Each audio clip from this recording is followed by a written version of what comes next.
Welcome to 9+ news reporters roundup. Telangana రాజకీయాల్లో మరోసారి మాటల యుద్ధం ముదురుతోంది. పీసీసీ చీఫ్ మహేష్ కుమార్ గౌడ్ కీలక వ్యాఖ్యలు చేశారు. సీఎం రేవంత్ రెడ్డితో తనకు ఎలాంటి గ్యాప్ లేదని, తామిద్దరి మధ్య విభేదాలున్నాయంటూ జరుగుతున్న ప్రచారం పూర్తిగా అవాస్తవమని చెప్పి ఆయన స్పష్టం చేశారు. ప్రతిరోజు సీఎం రేవంత్తో టచ్లో ఉంటానని తెలిపారు. మరోవైపు బీఆర్ఎస్ నేత హరీష్ రావు క్షుద్ర పూజల అంశంపై ప్రజలకు వివరణ ఇవ్వాలని ఆయన డిమాండ్ చేశారు. హరీష్ రావుపై తప్పుడు ప్రచారం చేయలేదని, కాంగ్రెస్ పార్టీ మూఢనమ్మకాలను విశ్వసించదని మహేష్ గౌడ్ పేర్కొన్నారు. రాజకీయ ప్రయోజనాల కోసం జరుగుతున్న తప్పుడు ప్రచారాలను ప్రజలు నమ్మొద్దు అని చెప్పి ఆయన విజ్ఞప్తి చేశారు.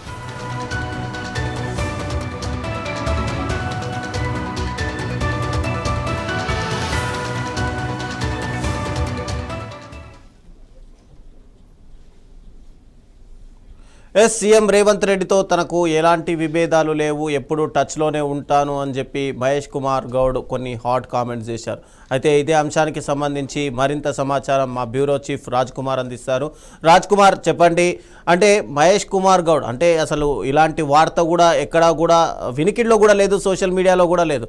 కానీ తనకు రేవంత్ రెడ్డికి మధ్య ఎలాంటి విభేదాలు లేవు, మేమిద్దరం టచ్లోనే ఉంటాము అని చెప్పి ఆయనే కొత్త వ్యాఖ్యలు తెరపైకి తీసుకొచ్చినట్టుగా తెలుస్తుంది. అంటే ఇది ఎలా చూడాలి? అంటే గతంలో ఏవైనా విభేదాలు ఉన్నట్టుగా ప్రచారం జరిగిందా? Right Ravichandra, good evening. నిప్పులేందే పొగరాదు అనే సామెత మనకు తెలుసు. ఇప్పుడు గాంధీ భవన్లో అదే చర్చ జరుగుతూ ఉంది. కాంగ్రెస్ పార్టీకి, ముఖ్యంగా పీసీసీ చీఫ్ మహేష్ కుమార్ గౌడ్కు, అదేవిధంగా రాష్ట్ర ముఖ్యమంత్రి రేవంత్ రెడ్డికి మధ్యలో కొంత గ్యాప్ ఉన్నది అనేది ఒక చర్చ అయితే ఇంటర్నల్గా జరుగుతూ ఉంది. సో దాన్ని ఇవాళ పీసీసీ చీఫ్ ఖండించినప్పటికీ అసలు ఈ చర్చ ఎందుకు జరుగుతూ ఉంది, ఈ కామెంట్స్ ఎందుకు వచ్చాయనేది ఇవాళ గాంధీ భవన్లో చర్చ జరుగుతుంది. సో ఇది మొదటిసారి కాదు, ఇటీవల మనం చూస్తూ ఉన్నాం. నామినేటెడ్ పోస్టులు ఏవైతే ఉన్నాయో, ఈ నామినేటెడ్ పోస్టులు కావచ్చు, పార్టీ తరఫున కొన్ని కమిషన్ చైర్మన్లు ఏవైతే ఉంటాయో ఆ పదవులన్నీ ఉంటాయి. వీటిని మొత్తం హోల్డ్ చేస్తారు పీసీ చీఫ్. కానీ ఈ పీసీ చీఫ్ కాకుండా సీఎం రేవంత్ రెడ్డి కూడా దీనిలో ఎక్కువగా జోక్యం చేసుకుంటున్నాడు అనేది ఒక టాక్ జరుగుతూ ఉంది. అంటే వీళ్ళిద్దరు సమన్వయంతో జరగాలి, కానీ ఎక్కువగా సీఎం కలగజేసుకోవడము. దీంతోపాటు ఒకవేళ ప్రభుత్వంలో ఏదైనా పదవులు రావాలి అంటే, ప్రభుత్వం తరపు నుంచి రావాలంటే పీసీసీ చీఫ్ ఒక నివేదిక ఇస్తాడు, లేకపోతే రికమెండ్ చేస్తాడు పలాని వాళ్ళని. సో వీళ్ళిద్దరు కూడా ఒక బండికి ఎద్దుల్లాంటి వారు. కానీ ఎక్కడో ఒకటి తేడా జరిగినట్టయితే మనకు కనబడుతుంది, ఒకరు ముందు ఒకరు వెనక్కి. కాబట్టి ఇక్కడ గాంధీ భవన్లో ఇంటర్నల్గా అయితే చర్చ జరుగుతుంది. బహిరంగంగా అయితే మా మధ్యలో ఎలాంటి గ్యాప్ లేదు, మేము ఇద్దరం రోజు మాట్లాడుకుంటున్నాం అన్నప్పటికీ పార్టీలో ఎక్కడ ఒకడ తేడా కొడుతుంది అనేది మాత్రం చాలామంది కార్యకర్తలు అయితే అభిప్రాయపడుతున్నారు. అదే ఈరోజు క్లారిటీ ఇచ్చే ప్రయత్నం చేశాడు. సో ముఖ్యంగా వీళ్లకు కొన్ని జిల్లాలకు సంబంధించిన అధ్యక్షుల పోస్టుల విషయంలో కావచ్చు, ఎవరిని ఎన్నిక చేయాలనే మీద కొంత గ్యాప్ వచ్చినట్టు కనబడుతుంది.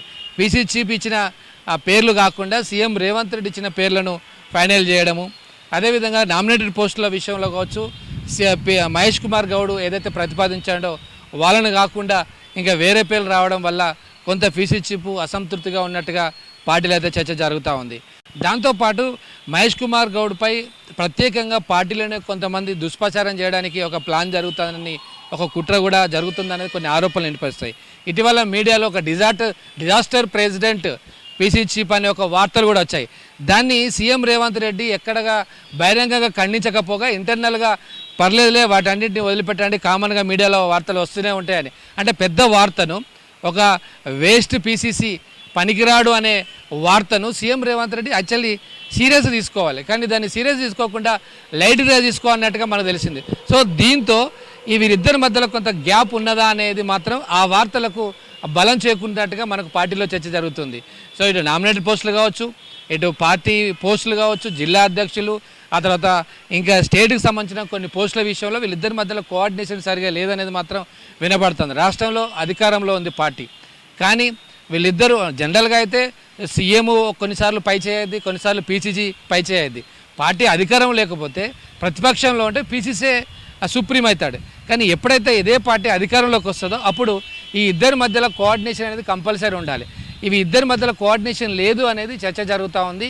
సో సీఎం రేవంత్ రెడ్డి సూచించిన పేర్లు కొన్ని పక్కకి వెళ్ళడం, లేదా పీసీసీ చీఫ్ ఏదైతే ప్రతిపాదన చేశాడో దాన్ని పక్కన పెట్టేసడం. సో ఢిల్లీ హైకమాండ్కు సీఎం రేవంత్ రెడ్డిదే పై చేయి అనేది ఉండదన్నట్టుగా పీసీసీ చీఫ్ యొక్క మహేష్ కుమార్ గౌడ్ యొక్క వర్గం కొంత అసంతృప్తిగా ఉన్నట్టుగా మనకైతే గాంధీ భవన్ నుంచి సమాచారం వచ్చింది. అందుకే దీన్ని మహేష్ కుమార్ గౌడ్ ఇవాళ కొట్టిపారేశారు.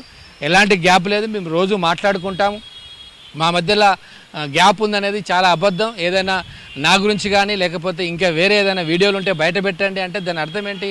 ఏదో సంథింగ్ ఇది జరుగుతుందనేది అర్థమైతే అవుతుంది. అసలు దీన్ని హైకమాండ్ కూడా వీటి మీద డిగా పెట్టినట్టుగా సమాచారం.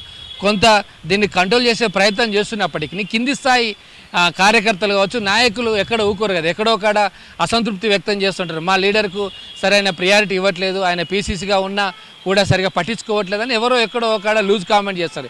ఇది కాస్త ఇవాళ బయటకు వస్తున్న పరిస్థితి. రవిచంద్ర, అంటే మరోవైపు హరీష్ రావు వ్యాఖ్యలపైన కూడా, అంటే హరీష్ రావు చేతబడ్ల వ్యాఖ్యలపైన కూడా పీసీసీ ఆయన చీఫ్ మాట్లాడారు. అంటే ఇక్కడ నిజంగానే క్షుద్ర పూజలు ఉన్నాయని హైకమాండ్ కూడా పూర్తిగా కాంగ్రెస్ పార్టీ మొత్తం కూడా దాన్ని నమ్మే పరిస్థితిలో ఉందా? అదే ఇప్పుడు ఇక్కడ కోఆర్డినేషన్ ప్రాబ్లం కూడా ఇప్పుడు ఈ క్షుద్ర పూజలది కూడా మనకు ఇక్కడ ఒకటి వస్తుంది. క్షుద్ర పూజల మీద అద్దంకి దయాకర్ గౌడ్ సామ మాట్లాడాడు అని దానికి బలం చేకూరుస్తూ పీసీ చీఫ్ మాట్లాడాడు. పార్టీలో కాస్త ఓకే అని అంటున్నారు, కొంతమంది వ్యతిరేకిస్తున్నారు. అవసరమా ఈ సబ్జెక్టు మనం మాట్లాడము అనేది పీసీ చీఫ్ స్థాయిలో ఉండి బ్లాక్ మ్యాజిక్ను అంటే ఈ క్షుద్ర పూజలను మనము ఎంకరేజ్ చేసినట్టుగా ఉంటుంది. అలాంటి వ్యాఖ్యలు చేయకపోతే బాగుండు అనేది ఒక వర్గం ఉంటుంది. అంటే దీంట్లో కూడా రెండు వర్గాలుగా చీలిపోయాయి. ఇంతవరకు సీఎం రేవంత్ రెడ్డి దీని మీద మాట్లాడలేదు. ఇది ఇప్పుడు 4 రోజులు 5 రోజులు అవుతుంది ఇది బయటకు వచ్చి, 5-6 రోజులు అవుతుంది. చాలా వాటి మీద కామెంట్ చేస్తున్నాడు. ఒకవేళ ఢిల్లీ పర్యటనలు ఉండొచ్చు మేబీ, కానీ of the record on record ఎక్కడ కూడా దీని మీద ప్రస్తావన లేదు. అంటే పీసీజీ ఏదైతే మాట్లాడాడో దానికి బలం చేకూర్చేలా ముఖ్యమంత్రి మాట్లాడలే. ముందు చేసినాం కదా, కాంగ్రెస్ నాయకులు మాట్లాడిన దాన్ని పీసీ చీఫ్ మాట్లాడాడు, నేను మా దగ్గర ఆధారాలు లేని దాన్ని సీఎం కన్ఫర్మ్ చేస్తూ మాట్లాడితే ఇది బాగుండు. కానీ ఇక్కడ ఏదో కోఆర్డినేషన్ బ్రేక్ అయినట్టే కనబడుతుంది. పార్టీలో భిన్న స్వరాలు వినబడుతున్నాయి. కొంతమంది అంటే మహేష్ కుమార్ గౌడ్ను సమర్థించే వాళ్ళు లేకపోతే ఆయన వర్గమేమో బాగా మాట్లాడాడు, ఇది వాస్తవము, అలాంటి ఆరోపణలు చేయాల్సిందని. కానీ ఈయన్ని వ్యతిరేకించే వర్గం ఏదైతే సీఎం వర్గము అని ప్రచారం జరుగుతుందో వాళ్ళు మాత్రం మౌనంగా ఉన్నారు. పైగా ఇలాంటి వ్యాఖ్యలు అవసరం లేదు కదా, ఈ టెక్నాలజీ ఉన్న సమయంలో, ఈ టైంలో మనం అధికారంలో ఉన్నాం, ఈ టైంలో ఇలాంటి వ్యాఖ్యలు ఒకవేళ పార్టీకి నష్టం చేకూరుతాయని మరొక వర్గం భావిస్తుంది. అంటే ఈ విషయాలు అంటే ప్రతిపక్షం మీద విమర్శలు చేయడం కానీ, ఆరోపణలు చేసే విషయంలో, కౌంటర్కు ప్రతి కౌంటర్ ఇచ్చే విషయంలో కావచ్చు, ప్రజా పోరాటాల విషయంలో కావచ్చు, ఎక్కడో కాడ ఈ జోడెద్దులుగా ఉండాల్సిన ముఖ్యమంత్రి అదేవిధంగా పీసీ చీఫ్ అంటే ప్రభుత్వము అండ్ పార్టీ ఈ రెండింటి మధ్యలో ఎక్కడో గ్యాప్ వస్తుంది అనేది మాత్రం స్పష్టంగా కనబడుతుంది. దీన్ని పైకి కొట్టిపారేసినప్పటికీ ఇంటర్నల్గా మాత్రం కాస్త ఇబ్బందిగా మారే అవకాశాలని, దీన్ని సరి చేసుకోకపోతే రాబోయే రోజుల్లో ప్రతిపక్షాలు బలపడే అవకాశాలు ఉన్నట్టుగా వార్తలు అయితే వస్తున్నాయి. రాజ్ కుమార్.